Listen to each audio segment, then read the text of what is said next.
Hello and welcome back to the channel, and we are here with a slightly different format on a breakdown video. Now, as I'm sure a lot of you are aware, several content creators this week were actually allowed to play 2 hours of the game, and loads of them released the footage that they captured during that event. Now, logistically, I didn't know how I was going to cover this because I didn't know who owned the videos, and I didn't want to be using people's videos if it was solely their own ownership. So I reached out to a few content creators, and mercifully, James from XpectoGO said that I could use his footage to do a breakdown video.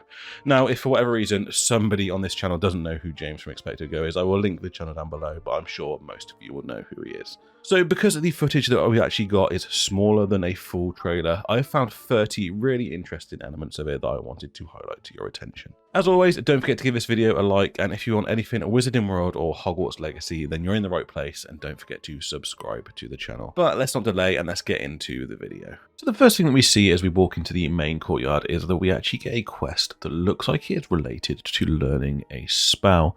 This is a spell from Professor Hecat. I think this is the Expelliarmus spell, but this hasn't actually been confirmed yet. But if you look at the symbol of the quest, you can see that it has the symbol of a known spell in it. So I think potentially this is going to be a quest that we have to do to learn the spell, or potentially to level up a spell. Also notice that James's character is wearing a really cool cape in this scene. I'm wondering if we got this from doing a quest, because if you actually look at the details, there are a few interesting features of it. At the top, in the middle of the shoulders, there is the figure of a wolf. And then around that, going down to the bottom of the cape, it looks like the shape of a tree. Now, I think potentially this was given to us during a quest involving a wolf, and was given to us for completing that quest earlier on in the story. Now, as we approach this fountain ahead of us, please take note that actually there are some really nice details on it. If you look around the central spire that rises up from the middle of the fountain, you can see the mascots of all the 4 houses around it. To the left, you can see the eagle, then the lion, then the snake, and then the badger. Just a really nice, interesting details that you can see how much detail they are putting in to the castle to make it feel incredible and unique. Now, in this footage, James flew around the castle quite a bit, but you could actually see some interesting features that we've seen inside the castle before from the outside. Now, the first one we see here is actually this window that leads into the greenhouses, and we can see it from the central area that leads towards the library from the inside here, and we get a nice view of it from the outside as well. Also, you can see what we saw in one of the earlier gameplay showcases, and this is the window that looks to be Merlin versus Morgana in the window pane. And finally, one of the most interesting details for me is you can actually see the Ravenclaw common room from the outside. It is this building here. You can see all of the windows that go around the main fireplace area, and then you also see the windows around the area above it, and we get confirmation of where that staircase leads to. It looks as though there is some sort of courtyard to the top of the Ravenclaw tower. You can go out and view the surrounding areas from, and also potentially take flight from if you wish. Now, if you are aware of some of the backstory from the Harry Potter games, this character is just quite interesting just because of his name. Pruitt is one of the sacred 28 names, and that is the names of the 28 families that were still classed as pure blood around the time of the Harry Potter stories. It's just interesting to see some of the ancestors of the characters that we know. As into the castle, I just thought this was quite interesting to see that there is some troll armor on the wall in the Dueling Club area. Now, we know that Professor McGonagall brought all these suits of armor to life, so it would have been really cool to see if this suit of armor came to life during the Battle of Hogwarts. Alohomora works as a minigame. We see this in lots of RPGs where you are lockpicking and actually have to use some skill towards it. Now, although it doesn't really go with the lore, I think it's quite interesting to see. Potentially it means that you'll be able to pick locks further than our skill level allows us to if we actually are able to do this with some skill in real life. From what I've seen most of the creators say, this is actually quite a difficult minigame. Now, Madame Kagawa has been confirmed to be the Quidditch teacher, or the flying teacher. It's really interesting to see that actually she has got some backstory from what the students are saying here. It looks like her brother is a professional Quidditch player. As we approach the library, you can see the Hogwarts school motto on the wall above the actual main entrance, and that is Draco Dormans Nunquam Titalantis. This translates directly to never tickle a sleeping dragon. And quite funnily enough, there is a dragon asleep on the wall above this that we've seen in the previous videos. I'm wondering what will happen if we get Rictus Semper in this game and use it on the sleeping dragon. Now, one thing that we haven't really seen before is actually when you have a quest marker on the map, you actually have this yellow dot that leads you towards it. And in some of the other footage, you can actually have a physical appearance on the screen for your character to follow. It's a nice way to stop you from getting lost when you are traversing the game. Now, this part of the story seems to be slightly later on in the game. We can actually pinpoint some things that have happened previous to this.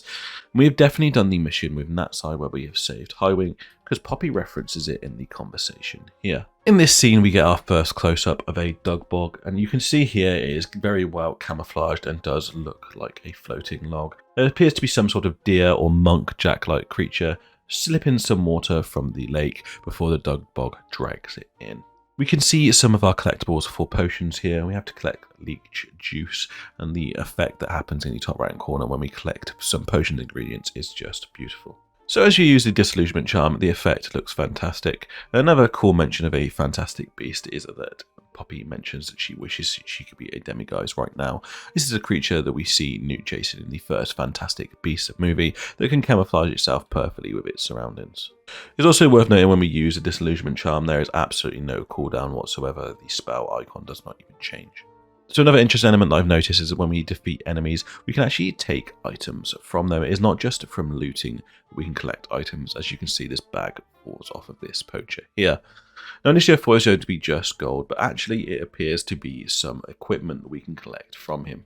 When the equipment comes up, it shows us exactly what we've collected, and these are green striped gloves, but it also shows us whether they are more powerful, less powerful, or I would imagine the same level as the clothing that we have on already. As you can see, this arrow here is down and in red.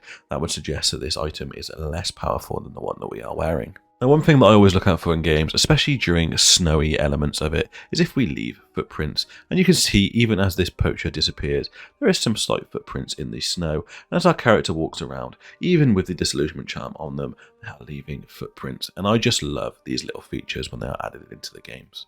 We see the Revelio charm in work properly for the first time. And as you can see during combat, and the stealth combat particularly, it highlights all of the enemies in red, but it also highlights anything that's interactable in gold, and these will be where items are stored that we can collect. Now the next scene confirms that my favourite spell in the whole of the wizarding world is in the game, and it is a spell that is very often looked over, but it is so powerful and so unique and can do so many things, and I absolutely love it. But as the character approaches his tent, you can see that the undetectable extension charm has been cast on it, because it opens up into this giant battle arena for dragons. Now actually we see two dragons in this. One of them is the Welsh Green, and the other one is the Hungarian Horntail. The dragons have these red claws around them, and it looks like it appears to stop them from breathing fire. It's obviously to make sure the audience don't get doused in flame during it, and also I would imagine it makes the battles last longer. I've always said that I would like to see a TV series or film based around auras in the wizarding world, just going around their normal day-to-day job where they are trying to stop things like this from happening. I can imagine there would be so many dark or seedy underground businesses that run very similar to this. Now another thing confirmed in this fight scene is an animagus, and that is really cool that you get to fight an animagus. I do wonder if this means that we will become one later on, but I do think it is highly unlikely. Now it's interesting to see that this character here is a poacher animagus, and if you actually look at the skull that he is wearing on his head, it gives you a hint as to what he is going to turn into, because this skull is actually the skull of a wolf. I did look back at the original trailer, and the skull that the poacher is wearing in that scene is also a skull of a wolf, so potentially he may also as well be a poacher animagus. Now during all of these scenes I've been looking at the text at the bottom, and actually one thing that's really notable in this scene is that this dragon itself is being shipped to Ranrock, so it's terrifying to think that one of the main villains is trying to get his hands on a dragon in this game. Now amazingly, one of the really common spells from the old games was the Flipindo spell, and that was used to get loads and loads of beans out of different items. And it has been confirmed in this game because Poppy uses the spell here. And finally, looking at this dragon, it is very battle scarred. It has scars all over its face, and it's even missing a part of its horn.